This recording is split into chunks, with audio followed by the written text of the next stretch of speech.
तबाही के इस मंजर को देखकर बम धमाके की शिद्दत का अंदाजा लगाया जा सकता है। धमाका खेज मवाद से लदे ट्रक का मकसद ज्यादा से ज्यादा लोगों को हलाक और जख्मी करना था, जिसमें हमलावर बहुत हद तक कामयाब भी हुआ। जिस शहर में बम हमले होना आम बात हो, वहाँ के शहरियों को भी इस धमाके की शिद्दत ने हिलाकर रख दिया। जमीन अभी तक हिल रही है। जब धमाका हुआ तो मुझे लगा कि ज़लज़ला आ गया है। बहुत खौफनाक मंजर था। यहाँ रहने वाले खौफजदा हैं। हम अपनी सिक्योरिटी के लिए फिक्रमंद हैं। जख्मियों को फौरन शहर के अस्पतालों में दाखिल कराया गया, जहां उनका इलाज होता रहा। यह हमला शहर की घनी आबादी वाले हिस्से में हुआ है। बेशतर अफराद इमारतों से टूटकर गिरने वाले शीशों से जख्मी हुए हैं।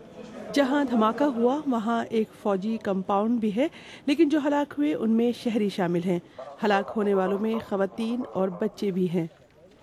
खौफजदा शहरियों ने मलबे की सफाई का काम शुरू कर दिया, लेकिन अभी तक ये वाज़ेह नहीं है कि हमला किया किसने है। पुलिस का कहना है कि उन्हें खदशा है कि मलबे के नीचे मजीद लाशें दबी हो सकती हैं। Khadija Arif, BBC news.